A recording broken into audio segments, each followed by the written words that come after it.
Hey, how's it going, everyone? This is your host, Jeezy, Jesse, whatever you want to call me, and we are up here at Up Next Podcast, and right now we have our guest, Mr. Tommy. Tommy, say hello to the audience, introduce yourself. What's going on? Tommy Ybarra, thanks for having me out, man. Appreciate this. Yeah, absolutely. Been looking forward to this for a minute, man. We've been trying to get this going. We have been trying to get this going, and we're back here in the studio with our little cameras and angles, everything which way, so thank you guys all for joining us again. Sure. Yeah, man. So tell us, introduce yourself to the audience. Tell us a little bit about you. Man, how much time we got? I know it's a loaded question. No, it's cool. But I mean, we kind of spoke a little bit about it Cheers. earlier. Yeah. Cheers, man. Again, thanks for having me out. Absolutely. Much appreciated. Yep. This is a good drink, by the way, too. Oh, thank Very you. well made. The trick is the lemon. I think the lemon slice really makes a difference. And then ice cold water, ice cold ice. Yeah, it cuts down on some of that bitterness. So definitely, cheers. Yeah, when I ask everybody, like, hey, do you want like a shot of or a drink of whiskey? And they're like, I don't know. Whiskey's a little rough on me, blah, blah, blah. But like, no, you just chop it with some water, some lemon, some ice cubes. You're good. Yeah, man, it's good to go. Yeah. But again, Tommy Ybarra, thanks for having me out. Kind of a little bit of what we talked earlier. I'm involved with working with juvenile probation and at-risk youth and foster youth. How long you been doing that for? Oh, man. Going on close to 16 years. Okay. Yeah, before that, we owned and operated a family business called Philos Adolescent Treatment Centers. That was in business for almost 32 years. That started when I was just a little kid. Yeah. Started by my dad. Okay, so this was kind of like you picked this up with your family. Right. And he worked for juvenile probation, Riverside County Sheriff's. So he was involved with all of that. And then he opened up his own company working with juvenile probation, basically court-ordered youth, getting them back into the community, back into their homes through, That's good. Them having to abide by the terms and conditions of the court and rules and regulations of the probation in order to get back to those homes. So they get, court-ordered to the programs that used to be called group homes. Now they're called STRTPs, which stands for short-term residential therapeutic programs, which is kind of crazy. I love those acronyms, man. Yeah, and it's crazy, funny though. the state always pulls them, and they always try to change wordings. Yeah, but my wife, like I was mentioning off camera, she used to do that for a little while. She was working as an outreach program, or outpatient program. I'm sorry, I forget the terms exactly, but I'm pretty sure, in that industry, everyone's just trying to do right, trying to do better for themselves. So I'm glad we have people like you. So thanks, man. I appreciate that. I mean, we're not, to be honest with you, we're not saving the world, but we're trying to, help as many kids out there as we can, Well, you're definitely making a difference. Yeah, that's for sure. What's unfortunate, though, sometimes a lot of these kids, not all of them, but in some instances, they don't really want the help, which is unfortunate, That is unfortunate. They're used to being a part of the system and kind of turning that cycle, that revolving door, which we're really, really trying to get away from. And speaking on the STRTP thing, like I said, they used to be called group homes back in the day. And then the state of California transitioned them into what is now called STRTP. So what we were doing anywhere from 9 months to a year is now being crammed in 3 to 6 months, which in my opinion is crazy, man. Yeah. Because you're barely scratching the surface with these kids when you get them between 3 to 6 months. And then they're saying, okay, later, go back to work, go back into society, and figure it out. Huh? And that's where the revolving door kind of comes in. In my opinion, it's just you're not setting them up with the life skills that they need in order to succeed when they go back out into the community. It's just they're kind of just turning them out. A lot of the services and programs that we were providing for them back in the day have gone away. To different types of programs that are just, like I said, just moving them in and out as fast as they can. Which is unfortunate. That is unfortunate. And I'm going to speak on it. I don't care. I'll say it. Speak as freely. I want to hear the truth. Whoever watches it and whoever's a part of that, I'm sure they'd probably have a different opinion about it. But again, like I said, being able to have more time with these kids in these types of settings is beneficial to them. And in my opinion, society. I mean, because you're teaching them the life skills that they need through the longevity of that program rather than just take me in the day of like something that would go on. Like, I mean, is there like group therapy? Is there like classes where you teach skills? I mean, kind of give us a quick little bullet point of what goes on like during the day. One of the main beneficial things I think that has happened with the transition to STRTP is they've involved mental health component into the programs. There's always been therapy, family therapy, family reunification, those types of things involved with the program.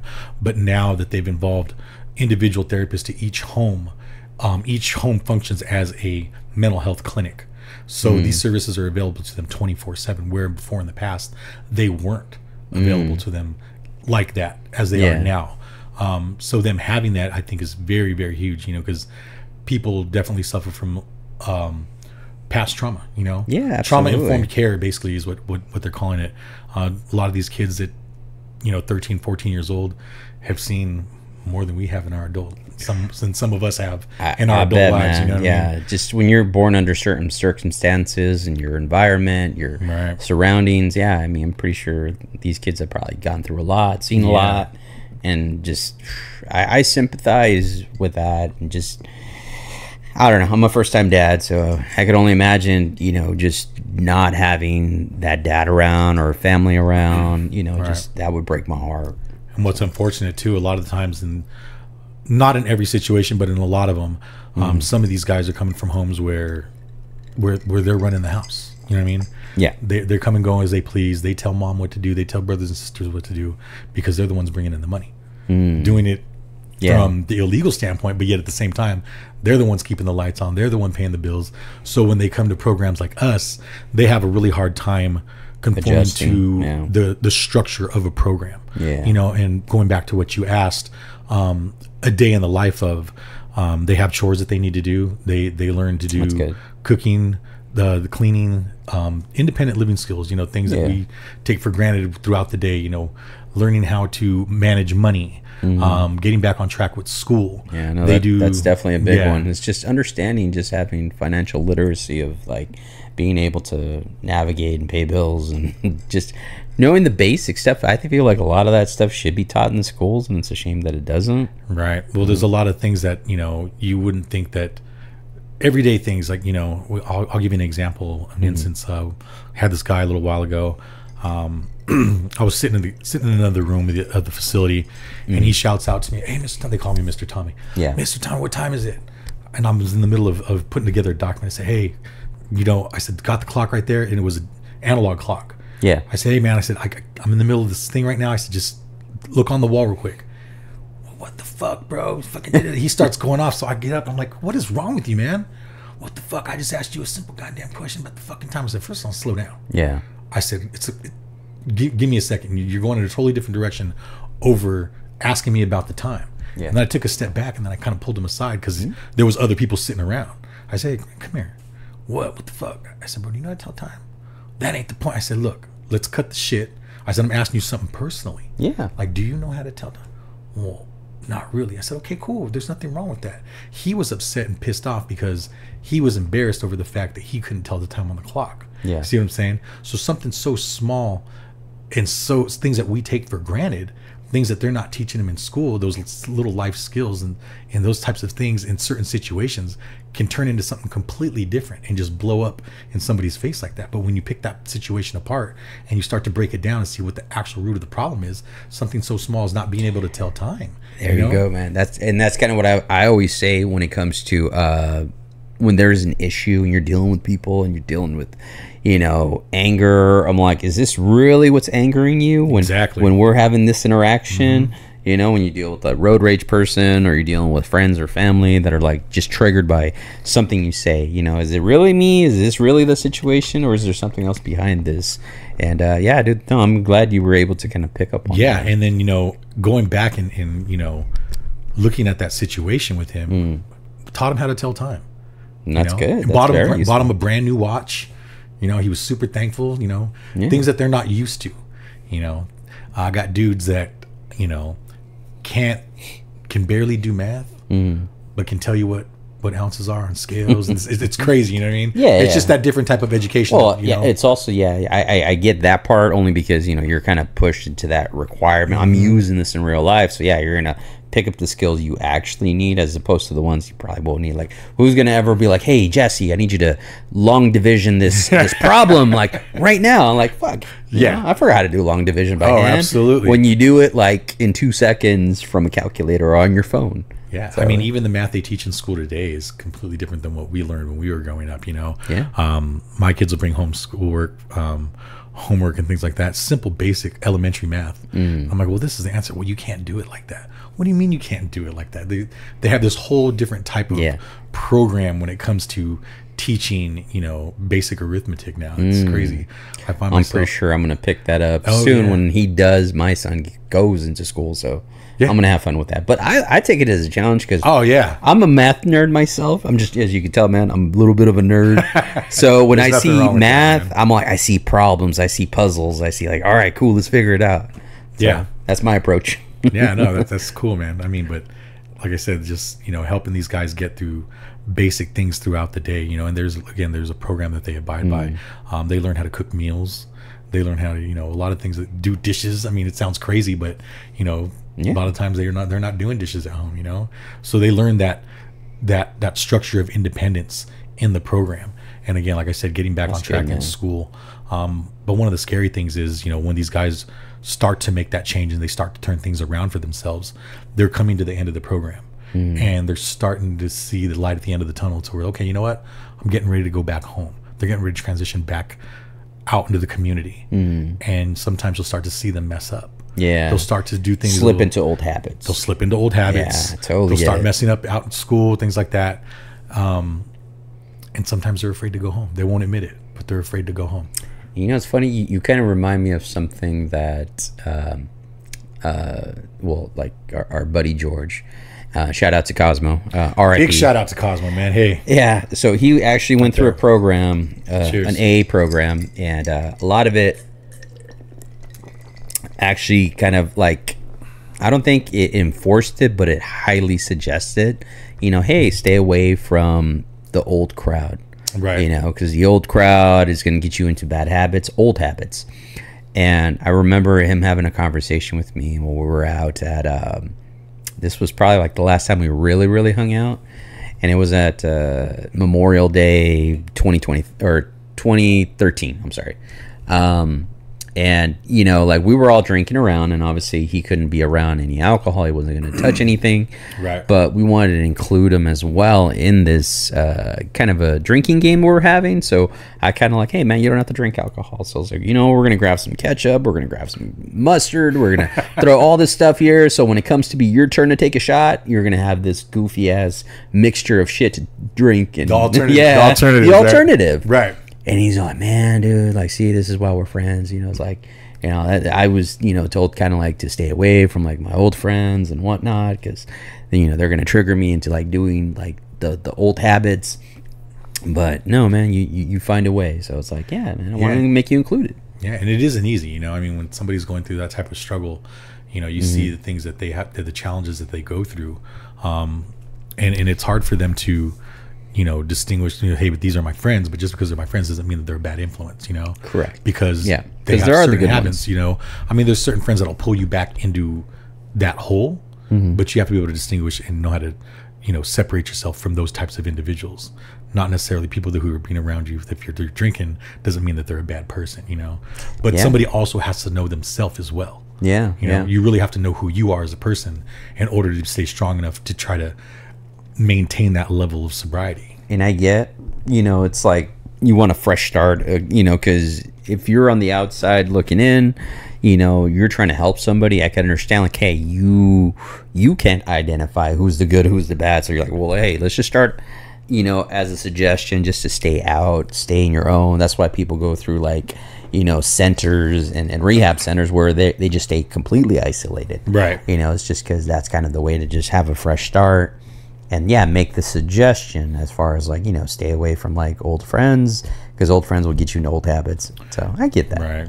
But I mean, a lot of the times too with these kids, at such a young age, for them mentally, their mental maturity is heightened, you know, at that age. Oh, I bet. Yeah, it's super sharp. That struggle that they're you know, facing when going back into the old neighborhood, and scary for me too, because like I said, some of these guys will start to do a really good job, and it's defeating to me. Like, hey man, I'm sending them back out into the environment that got them in this situation the first time. Yeah, you know, in the first place, you know, everything that they were around is the product of what got them to where they were at, you know. So that's a scary thought, you know. And it kind of goes back to the old debate, you know, nature over nurture. It's like, yeah, you're a product of your environment. Yeah, it's like your parents, how they raised you, and in the environment how they raised you, that makes you who you are. So yeah, getting tossed back. Yeah, to a certain extent, absolutely, definitely. So some of the older guys, some of our 18 and older guys, what we like to do is I suggest the thought of transitional housing for them, which means, I always let them know, look, home's always going to be home. Yeah. But just because it's home doesn't mean that's where you have to go back to. Correct. There's other alternatives for you. We do what's called the transitional housing through independent living skills, and they set them up with their own apartment, and they would have a roommate, and they were living with somebody who's in the same situation.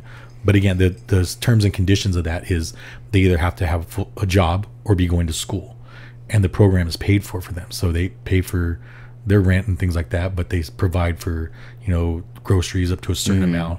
So it helps them get on their feet and see what it's like to live independently, away from that environment, away from those types of situations. Like I said, that got them into that, So I got to ask, just because, the big elephant in the room being funding, how has this new administration affected these type of fundings?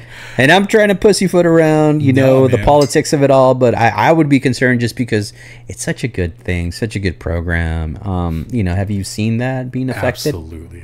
Everything's been affected by that. Everything's been affected by what you just talked about, or what you just mentioned. Yeah. Not just in childcare, but in education.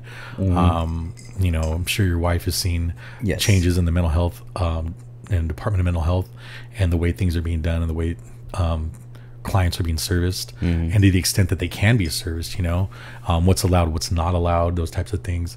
Again, the funding has just been pulled in so many different directions that it's really hard. Like I said, the transition to this STRTP thing now, that is just move them through is less personal in regards to how we deal with them. You know what I'm saying? So there's been a huge change. I'm sure even in your industry, it's definitely, it's been like a nuclear bomb, not quite, because a lot of stuff still hasn't hit. It's the domino effect, man. But you get, even though a lot of stuff hasn't gone into effect, you're already seeing people shift. Because everybody's waiting for it. Because like that. It's like waiting in a doctor's office for your name to be called your next step. Because it's going to happen to you next. It's kind of like that anticipation that. Well, I think of like kind of Goodfellas, when they're bringing Tommy. No pun intended. But they're like, hey, come here. We want to talk to you. And they're like, boom. Right in the back of the head. Yeah, right in the back of the head. Yeah. Just waiting for your turn. Yeah. So it's definitely affected the industry. Like many others, of course.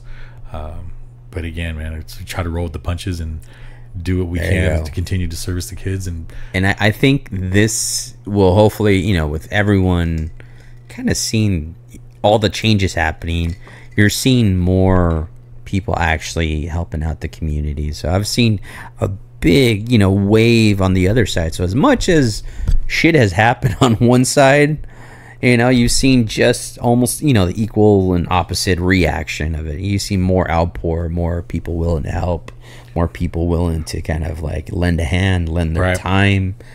I know, I always said, I'm not the richest person, but I'll always give my time and, my information that I have available, my knowledge, just to give it out to somebody to lend out.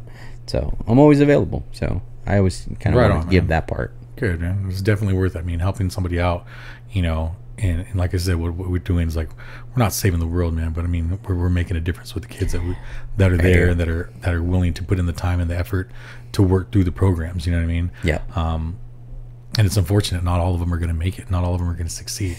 And that's a rough thing to deal with because these kids, I'm not going to lie, man. We got some good kids. Yeah. We got some kids that you can tell that they're going to graduate to the next level of incarceration, which is unfortunate. But you still got to be there for them. You still got to show up, make sure that you're doing what you can do to at least say, hey, look, we're doing our due diligence to help get you through this as best we can. Man. Yeah. But a lot of it's like when you work out, you got to put in the work. Got to put in the work. Yeah. You can't say nothing. You can't say you're getting in shape wand. if you're not going to go and do something and put the work in. So they have to be willing to put the work in too. It's unfortunate some of the guys come to the program with the mentality, well, what are you going to do for me? Well, what are you going to do for yourself? I'm going to help guide you. No, that's and cool. I'm going to get you through this, help you get through this with as little issues as I can. But what are you going to do for yourself? Because you have this mentality of growing up. What are you going to, everybody, what are you going to do for me? What are you going to do for me? Or I owe you this, or this person owes you that, or the system owes you something because you're in this situation. Yeah. And no disrespect to my guys, because I let them know, and I'll tell them straight up. Nobody giving owes them you, honest. Nobody owes you anything. Nothing at all. The situation that you're in, you put yourself in this situation. So let's get you out of it. Let me help you get out of it, but I'm not going to do anything for you. I'm going to do things with you. Yeah. Does that make sense? You out. Yeah. No, yeah, it goes back to the old, cliche of like teach a man to fish. It's because you could get, money could only put a band-aid on things, right? Here's some money, boom, and then you just end up fucking up later. So that's why you got to teach them how to be smart with money. You have to teach them how to be smart with choices and the skills that you try to teach them. And I tell my guys, like, I'll bend over backwards for you, man. I'm here to help you guys out, but you got to be helping yourself out too. You can't come into my office and sit there, hey, Mr. Tom, I need this. Well, what are you doing? Well, what are you doing to earn that? I'll give you anything you ask for, as long as you're earning it. Same thing like I tell my kids, man. Yeah. My own kids at home. You want this, you want that, you ask, but you're going to earn see some effort. I need to see some effort on your part. There you go. How many kids do you have, if you don't mind me asking? I don't mind at all, man. I have 4 boys. All boys. Wow. Yeah, my oldest is 15. I have Logan, Luke, Eric, and Adrian. My oldest is Logan, who's 15 years old. He's going to be going into the 10th grade. Right on. Eric, he's going to be turning 11 in August. He's going into the 6th grade. Adrian's 8 years old, going into the 3rd grade, and my youngest is Luke, who's 6 years old, and he'll be going to the 1st grade. Dude, that's awesome. Yeah, man, these boys are nonstop. Hey, you're just one away from a starting basketball team. Oh, I'm done, dude. I am done. We're done, man. So. How is that like? Because we were thinking about baby number 2, and do it, man. Do it. But yeah, I want to hear from you. You as the dad and the daddy experience. I have such a good time with my boys. They teach me so much. That's cool, man. And even with dealing with my guys at work, I have them. It's funny because I make a joke with my dad. I said, Dad, I got all these dudes at work, these juvenile probation guys, and come from the streets and locked up. I said, I got these dudes in order, and I got them abiding by this program. I come home and my kids are running amok, not disrespectfully, but they're just boys. You know what I mean? Yeah. And so he laughs at me, man. He laughs at me. He's like, I love it. I love that I can sit back and watch you go through the trials of fatherhood with your kids, and he's there to watch it and be a part of it, and I'm thankful for that, because like I said, we were in business his agency was in business for over 32 years, and we worked together, and we actually closed our doors going on 4 years now when I branched out on my own. Oh wow. And it's such a nice thing now that him and I can spend time together, and he can spend time. He can come over to my house and go to his house, and he can just enjoy the grandkids, and we're not talking work all the time. But there you go. As far as being a dad and having multiple children, man, I love it, dude. It's nonstop. There's never a dull moment with these guys and my boys. Well, I am looking forward to all the fun stuff when he gets older. I mean, and I'm a big kid, man. We do Nerf guns. I'm a big kid. We do Nerf guns. We do these toys. Monster trucks. We do video games. We do Legos. There you go. So one moment we're doing lightsabers, next minute we're shooting each other with Nerf guns. Oh, and awesome. I'm always messing with them. I'm a big jokester, so I'm always messing with my kids. I get a kick out of it, So well, I'm waiting for him to kind of get older so I could challenge me on some video games, because I'm just all video gamed out. So my kids take me down at video games now, man. Oh, that's to the point where like, okay, I'll play a little easy with them, but now they tear me up, dude. That's awesome. Whether it's Call of Duty, I'm not a big Fortnite guy. I try, but my kids they'll tear me down at Call of Duty or with those other games that they got. They still can't get me at Tekken or Street Fighter though. That's never gonna happen. That's never gonna happen.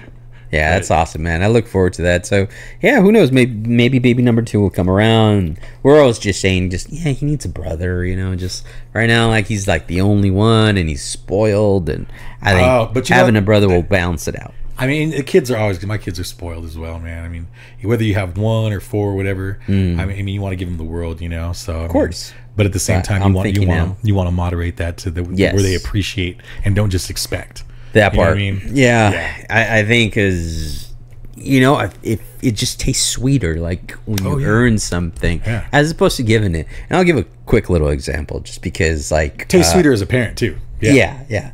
But when, let's just say right here, like the PlayStation 5, when it came out during COVID, and it was just really hard to find, and I remember I was just like, I'm looking for it, going through the websites, and then all of a sudden my wife surprises me like, oh, here you go.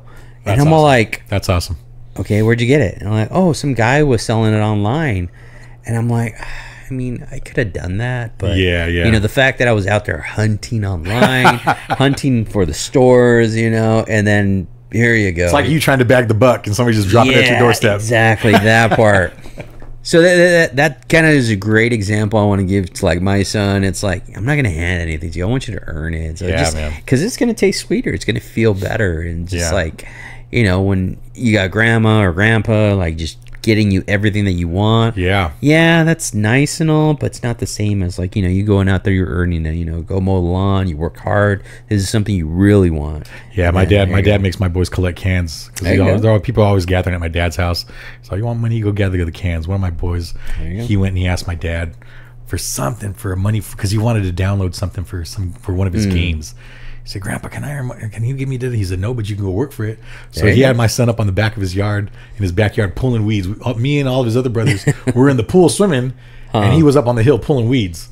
And he's like, "Man, can you guys wait?" Well, hey, man, we're going to be right here when you're done. But he was up there pulling weeds, and my dad made him earn that money that he asked for. He said, "I won't give it to you." He's like, "But you can earn it."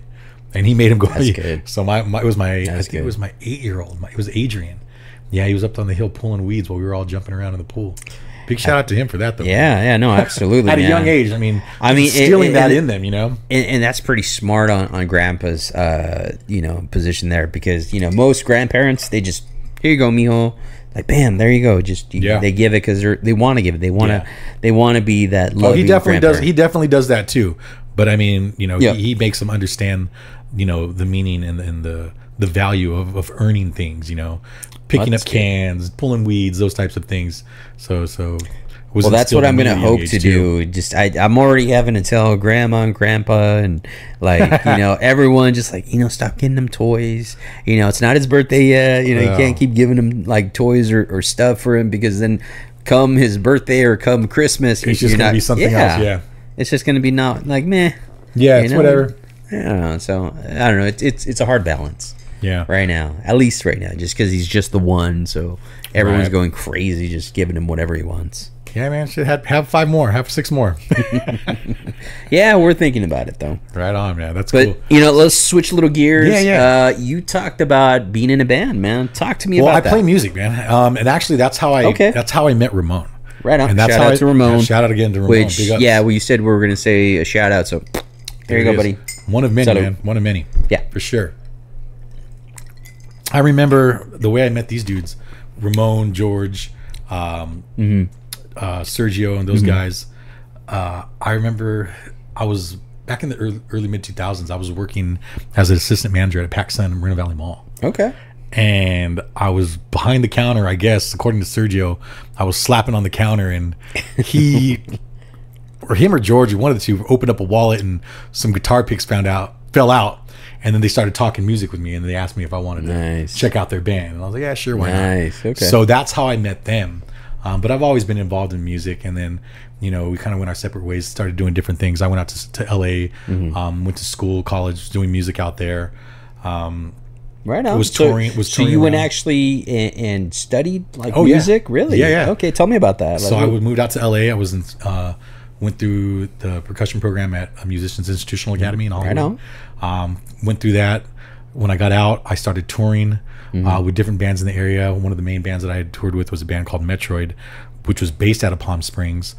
We actually got signed to a label out of New York, which is called Eyeball Records, backed under Warner Music. That really took off. So I spent most of the rest of my 20s and mid 30s touring, going all over, dude. And so when you say touring, was it just like California, or was it like cross country? Cross country, dude. I would wake up in places and look out of the window of the bus, and be like, man, what am I doing out here? You know, thinking just being so fortunate to be in that type of a situation, and just look out and like, man, there'd be no reason for me to be here if I wasn't playing music. You know, it took me so many places that I never thought that it would, and it was never something. So when you say that, would you say those were good places, bad places, or great places? Okay, great places. Cool. I mean, a lot of crazy things happened along the way. Yeah, so I know it's the rock star lifestyle. But I mean, it's a lot of work, you know. And people think, oh, you're just out there partying every day. No, dude, you're out there working. Yeah, you can be out there partying every day, but that's so you could enjoy, man. But shit's gonna catch up to you. Yeah. But you know, I mean, you're out there and you're working. I mean, when you're on a label like that, they're expecting you to work because you're making money, they need to be making money, you know. And if you're jeopardizing that, then they're going to cut everything off, you know? And we've seen that happen. I've seen that happen in many instances where there's people out there partying too hard and they're not playing shows, or they're having to cancel gigs. Well, now you're fucking with the label's money. They'll cut you off real quick, you know? So you got to make that choice. You got to figure out how to, you know, balance those two things out, or just a lot of things in general. But what's one of the hardest things, I think, when being a traveling and touring musician is that life still happens when you're gone. You know, you're gone traveling, you're cruising around the country or overseas or whatever it is, and things are still happening back home. Absolutely. Yeah, life definitely doesn't stop. I lost one of my best friends while I was on tour. It was a really shitty situation. I actually talked to him the night that he passed away. Good friend Louis Mendoza, may he rest in peace as well. Sorry about that. Yeah, man, it was rough. I had actually talked to him. I remember where I was at. I was in Arizona, and we were on a tour, and he had hit me up because he had just gotten he was living in the Newport area at the time, and he was headed out to San Diego to go hang out with some of our friends out there to go celebrate a new job that he had just landed. Hey bro, where you at? I'm like, dude, I'm still on tour. What's going on? Hey, we're gonna go out to San Diego with the boys. We're gonna go over here. I'm like, dude, I will hit you up as soon as I get back. Like, we'll go celebrate. I remember walking back to my hotel room somewhere probably around 3 a.m. one of my buddies calls me, say, hey bro, I just want to let you know, just shit went down tonight. Louis passed away. I'm like, what the fuck are you talking about, man? I talked to him a couple hours ago. Like, literally this early this evening. Well, what had happened was he had gone out with some friends of ours. They went partying. He got a little too drunk. Some of my friends, they put him in a cab to get him to send him back to the house. He talked the cab driver into taking him to his car. The cab driver, instead of the cab driver taking him to where he was supposed to have gone, to the address this was before Uber and all that stuff. So he had talked the cab driver to taking him back to his car. He got into his car, tried to drive back to Newport, and he ran off the freeway, man, unfortunately. You know, those types of things they're hard to deal with, you know. And being on the road like that, you know, just you kind of have to deal with that. And I remember also being on the road when his services were going to take place, and I told the label, I said, look, I need to be at this service. Well, we got the contract. I said, I don't care. I said, then you can fire me, breach my contract, whatever you need to do. I said, but I'm going to be at that service. So I missed, I think, 2 shows, and I met back up with the tour. I think somewhere in New Mexico after all that was said and done. But like I said, you know, things continue to happen. My mom, they do. My mom got sick, was diagnosed with cancer, which brought me closer back to home. So after my mom had got sick, she passed away from pancreatic cancer. So dealing with those types of things, they're really serious situations that people don't think about. Like, okay, you're just on the road playing music, but again, life happens while you're gone, you know. And sometimes those things can pull you into a really shitty place when you're out there, you know.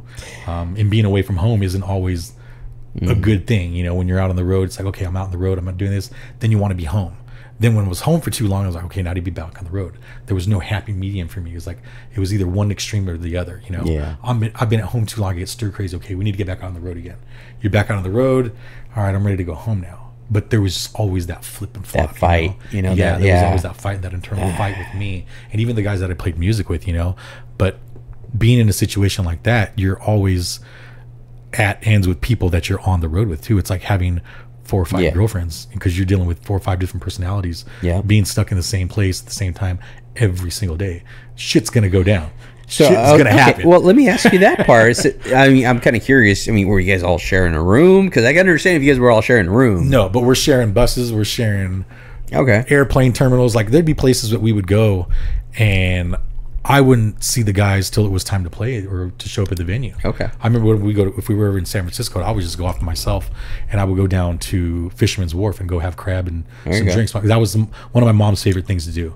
So whenever we went to Frisco, I would just kind of peel off from everybody, go do my own thing for the day, and then whatever sound check was or whatever time roll call was for the venue, then we'd just show up there, and they go, oh, what did you do today? Oh, this is where were you at today? What the fuck did you do? Where the fuck have you been? You know, that kind of thing. So you kind of find ways to just separate and get your own personal piece, you know, to spend time with.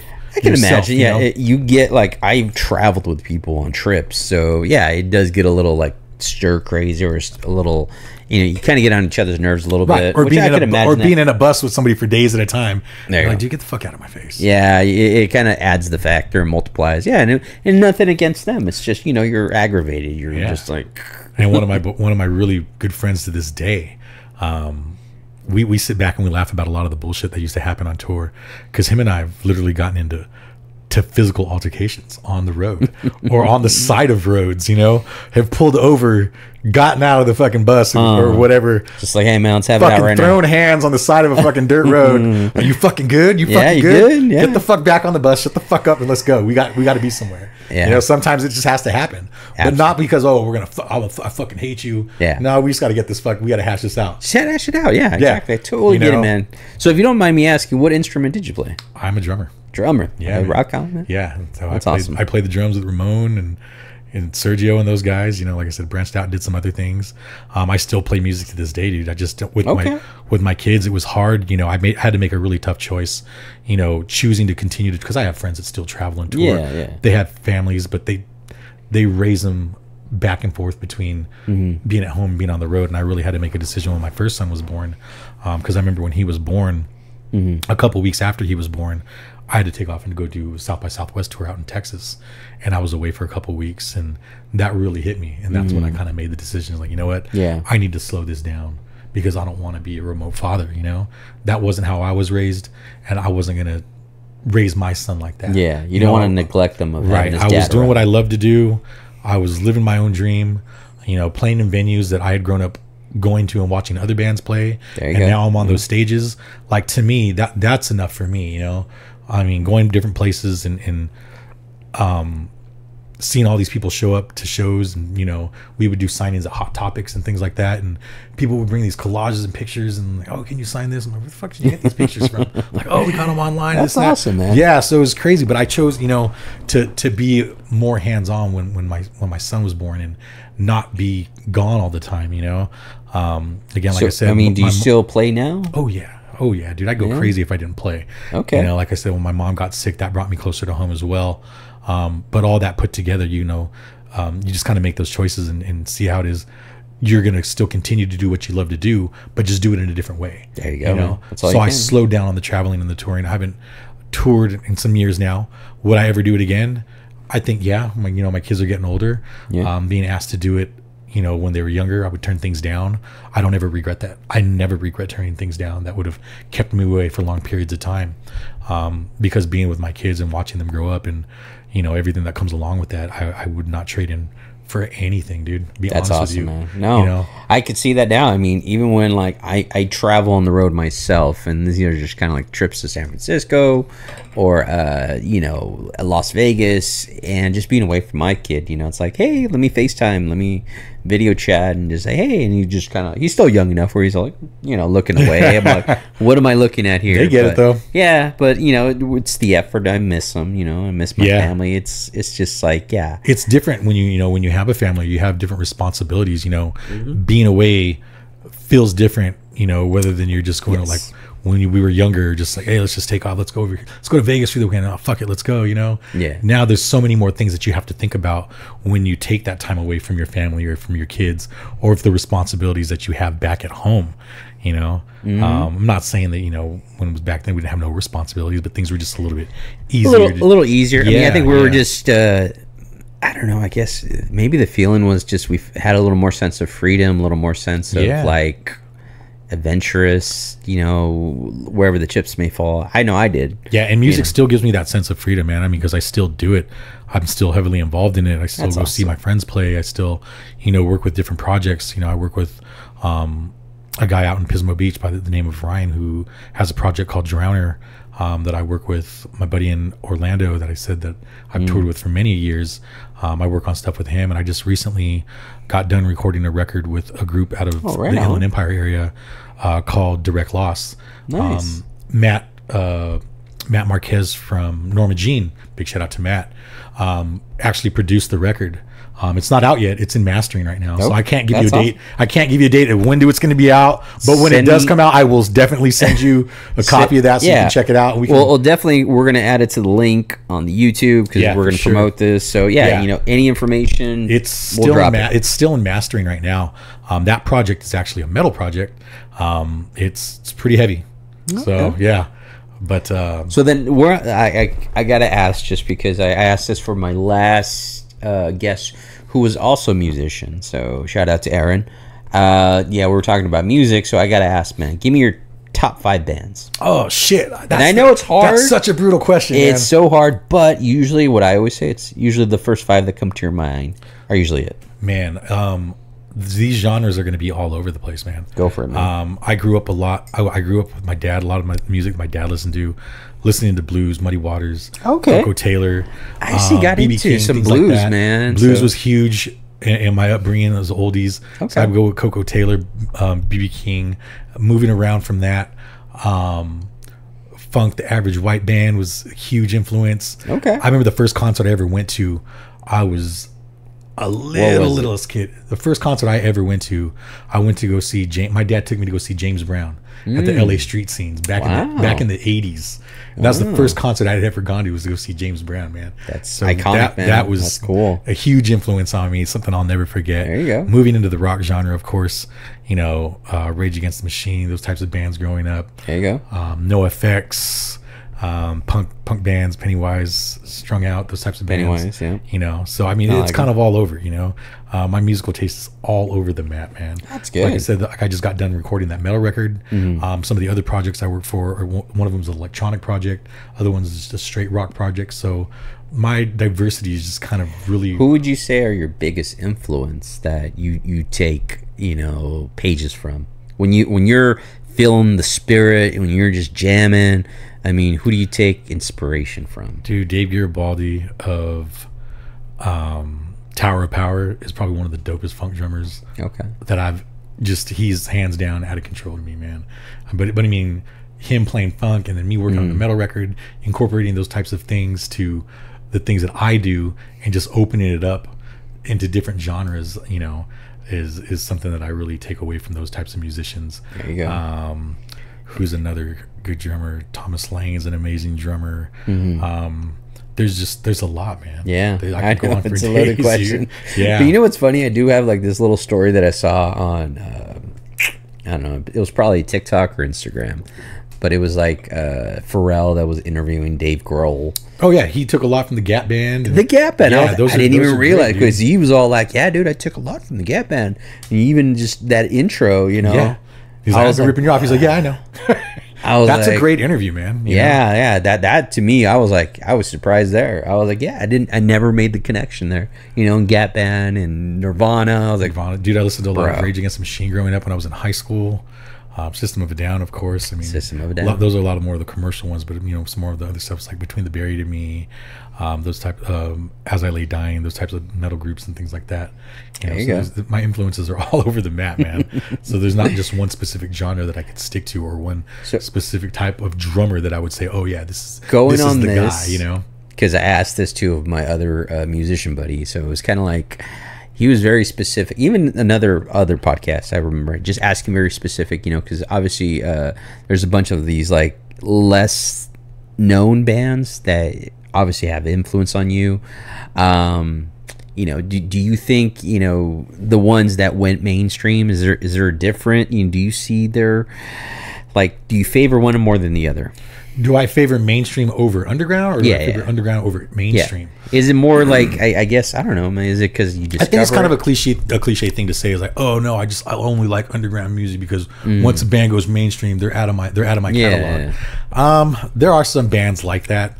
I'm you know, but if you're true to a band that you really love, you know, then you stick with them, you know. I do listen to a lot of stuff that's not on the radio. Yeah, I don't really listen to the radio a lot because a lot of the crap on the radio I don't really like. I think I haven't liked anything on the radio since. How about any local bands you want to shout out now that you? I mean, I know I'm cutting you off here a little bit. No. I'm kind of like, I have questions, so I'm like, oh yeah, no. And I love talking to people that are like passionate about music, passionate about anything really. So I'm kind of like wondering, like, is there any like kind of local bands that like bands from LA? You know, like that a band called So What, Who Cares? With some friends that play out of LA. I just got a chance to check them out in Palm Springs a couple of weeks ago. Okay, they're great. You know, like they're kind of like pop disco kind of, you know, pop punk, disco punk a little bit. Yeah. But they got a good groove. They're really great musicians. I love how they were on K-Rock's Locals Only a while back, so they're up and coming.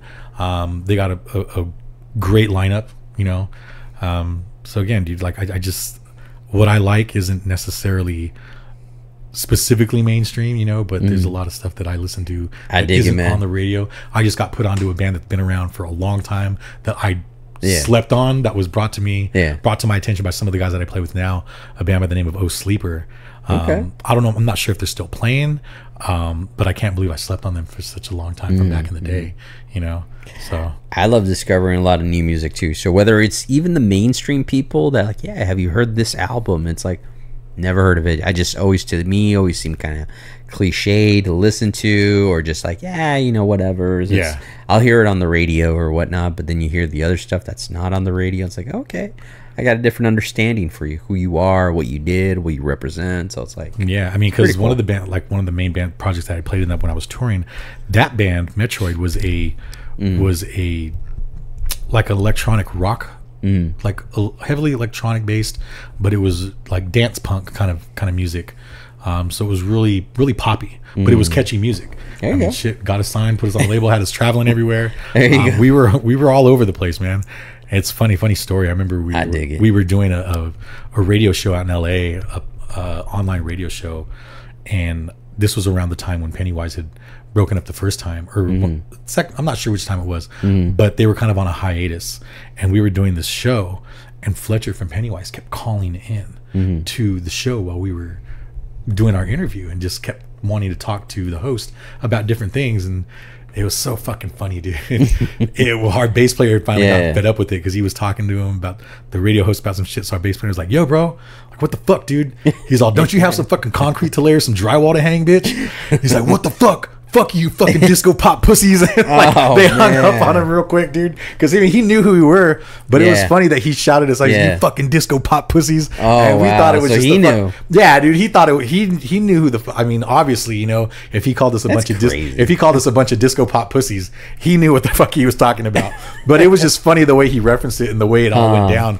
But like I said, my awesome, my taste is just kind of all over the map. So I mean, you bring up someone that was like kind of famous that you had the interaction with. Did you ever meet any other celebs while you were on the road, or while you were on tour, or anything like that? Nobody major over the top like that would be mainstream that could say, "Oh yeah, I know that person." Just a lot of people in bands that I had grown up listening to, that were a lot of underground bands and things like that I would be super stoked to hang out with, and. Was crazy though. What's nuts is you would see people that you were, fond of in certain bands, and see them doing certain things. You're like, what the fuck? Yeah, it's kind of weird. I think maybe it's kind of that old, like, you don't meet your idols, kind of just. Sometimes, man. I mean, but that, no, who knows? Somebody probably may have said that about me at some point. You never know. You never know. Well, I think when people have like their own interpretation, their own idea of who someone is, right, and then the reality comes and shatters it. Yeah, I could see that. Even with friends and family, like you have certain images of certain people, and then when you kind of like see them say something, whether it's political or you see them do something that's like questionable, you kind of get all like Well, I'll say this, dude. I'll say this. I'll take that back. There's some top tier people that I've met and been around, and not say names because I'm sure there's a lot of people out there that like this person, but there's a person in Blink-182 who's not a really cool dude. I'll tell you that right now. I could probably guess quite who. A few different occasions, not just one instance, but it's been quite a few. Yeah. But I mean, I'm not to say that person's not a good person, but in those instances, they weren't the best person, and that happens, and it's unfortunate, but. Sorry, Tom, like, hey, we all, cheers to you, buddy. See that, man, yeah. Which is funny because, you were kind of mentioning people in Blink and Travis. He just, recently got the key to the Fontana or something? Yeah, man, that's crazy. That's so cool. Hey, shout out to Travis. Well, yeah, dude, I mean, he runs marathons and shit. I mean, does he? Yeah, dude, he does this thing, where he did this huge marathon in LA, so I mean he stays relevant for himself and for all the people, for all his fans, and that you can't hate on that, man. It's funny because I remember growing up, like I remember hearing about him, like he was like he's an IE kind of guy, and I never knew exactly what IE. It was just, you know, the rumors back then. Like, Right. Yeah, he's from the IE Aquabats or whatever it was. But yeah, I never knew it was Fontana. Yeah, you know, until like later years. And yeah, he went to you're Fontana like, oh, High no School. shit. They gave him the key. They named a street after him, I think. That's crazy. Yeah, they so, did. I mean, he, like I said, he stays relevant in what he's doing, and he works with a lot of up and coming bands. And That's cool, man. I like that. Man. He's actually producing the new Sublime record. No shit. Yeah. Well, they changed the front guy. Well, that's the original singer's son. Really? Yeah, Bradley. Bradley's son is the No is shit. the I didn't singer. know that. Yeah, that's why he sounds just like him. Just like yeah. He's a great. Well, I mean, I kind of thought even Rome kind of sounded like him a little bit. I wasn't a fan of Sublime with Rome. No? You know, no, not really. I'm not saying because here's the thing: when somebody says they're not a fan of somebody, Yeah. they automatically think, oh, well, you think they suck. No, that's not true. Yeah. You know, I would never sit back and say, oh, It's just your that person preference. sucks. You know, Yeah. you'll never hear me say, oh, that band fucking sucks. Yeah. I mean, there's bands out there that I don't think are very good. I mean, somebody might say that about me as well, but I will never sit back and say an artist, oh, you're shitty for being an artist. Yeah. That's just not my style. Yeah. Just not your cup of tea. No, it's just not my cup of tea. And people think like, oh, well, you don't like them. You think they fucking suck. That's not true. Yeah. I was just never a fan of them when Rome was in their Fair enough. was in their lineup, you know? Yeah. You know, I actually like some of the songs when he came out, and you know, I think he even branched out on his own as a single artist. So yeah, he had some songs. I was like, oh, okay, I'll mess with him. Yeah, right on. cool. That's cool, man. Yeah, That's cool, dude. Yeah. But I can sit here and talk music all fucking day, dude. I know, man. Stories You know what? And I think that's what I always do. I kind of like call it a podcast crutch, but I always lean to like, hey, man, tell me about your likes and your interests. Yeah. So that's kind of like, all right, you know, like it's easy to fall into that because you'll talk your ear off about like, yeah, what you like. But I also like hearing that because this is kind of like almost like cracking open the head and just be like, all right, man. Like, what's your thought process? What do you like? All these little things that just kind of creates like kind of like of who you are. Yeah, and I sat back with one of my friends, this guy Orlando that I was telling you about earlier, and kind of just tossed the idea. I'm like, dude, we should write fucking a book about our stories, the shit that we went through on the road. Not for everybody, but just for our friends that knew us. You know what I mean? Yeah. Excuse me. But I mean, well, I mean, here's a podcast. Here's a platform. I dude, mean, I he love would be a great to kind of person just to have in here, man. Well, I'd love to. He is such a character. I got plenty of mics and I got plenty of chairs. Yeah, so we definitely, you know, I want to be able to open this up for more people. So yeah, he's out of the Palm Springs area, but I'm sure he'd be willing to make the trip out hey, here. we're not that far away from here. not at all. Not from here. We definitely got to get together again and get Ramon back in here and tell some. I think we're going to do those that, dudes. And yeah, because there was definitely some wild times when I was hanging out with those guys. That's for damn sure, man. Well, give me one that stands out, like from back in the days, man. So we're talking what, mid 2000s, mid 2000s. I know those were some times back. God, Sergio threw a fucking brick at my truck one time, dude. Good like times. He was fucking around. I used to have this fucking. Would you aggravate him or something? He was just being stupid. He was. Okay, I'm not gonna lie, Sergio, you're being fucking dumb. He was being fucking dumb, and we were just fucking bullshitting in his garage because we were rehearsing in the garage of his mom and dad's house. Okay. You know where his mom and dad stayed on that corner right there? Yes. In Moreno Valley. And we were just rehearsing there. And what was that, Cottonwood? I believe so. Cottonwood or whatever that side street is there. But their house was on that corner of that busy street there. And, you know, we were rehearsing his mom and dad's garage. Big shout out to his mom and dad for letting us make noise back in the day, man. You know? Because we used to make a lot of parents, dude. Oh, my God. A lot of fucking noise there. You know? I have friends' parents that are like, Jesus Christ. Me thinking about it now, like, I don't know how cool I would have been. Or even my own parents, you know. We had, like, the mornings while I was still in high school, just kids just straight not going to school. And my mom would cook them breakfast. Like, yeah, you guys want some food? Like, shout out to the parents, man. Shout out to the Holding it parents. down. Especially his mom, dude. It was so funny. I remember his mom would come into the garage. Like I said, we used to make a lot of fucking noise in that garage. Oh, I bet. And his mom would come out and ask me to turn the drums down. And it was so funny. And whenever he would talk to somebody that would come out of the house, he would never talk to them and pull the mic away from his face. He would always like, Mom, what are you doing? Like, but he would always say it on the mic. In the like, microphone. Mom, he's playing the drums. You can't turn him down. You know, it was so funny. But I remember she would always come out and ask me to turn the drums down. Wow. And he was like, no, you can't do that. But we would jam in his garage, dude. And like, you know, on a Friday or Thursday or Friday or whatever. And then, you know, people would come by, more people would come by. People would bring beer. Before you knew it, we had a bunch of people standing out in the driveway. 30-pack, 20 exactly, packs. Dude. And I remember one time we were hanging out there and he was fucking around being stupid. and he said something dumb, or it was a rocker. It was a giant. I think it was a giant rock, actually. Yeah. Like fucking little, like probably the size of that computer. Okay. That no, that's pretty big. It's a pretty Yeah, that's pretty big. And I used to drive this fucking lowered S10 on bags back in the day. I remember the S10, man. Thought I was the shit. Fucking bag, like. So they had the airbag. Yeah, I thought I was fucking cool and shit. Nice. Yeah. And so he was just dicking around, and he had hucked this rock towards my truck, but not necessarily at it. Yeah. But when he threw it, it took a bad bounce. Boom, right into my fucking door, dude. And I was so fucking mad. We've always laughed about that shit, you know, after the fact. But when it happened, dude, I was so fucking mad. Oh, I'd be lit, too. Like, I remember, like, since we're going back to the 2000s, I had gotten my own car after, you know, just branching out on my own from a relationship. And it was brand used car, all polished up, and I got shit face, and I could only imagine, you know, just my new car, like somebody fucking with it. But yeah, the rest of that story goes, I was drunk, friends let me drive drunk, which we were all drunk. Yeah. So, but I made it home safely. There you go. So that's what counts. Yeah, dude. I'm sure we've all had a close, you know, couple of close shaves back in the day for sure. I think we pulled a lot of that. Like, you know, I'm buzzed. I'm good enough to drive, you know, as opposed to being belligerent. But you got those idiots that are buzzed like, oh, I drive better when I'm like, shut the fuck up. Get the fuck out of here. Because there was always that one person or that one dude that you hung out with. Oh, fuck that. I drive better when I'm fucking buzzed or better when I'm high. Like, shut the fuck up. No, you don't. No, you're just gambling with your life, everyone's life, man.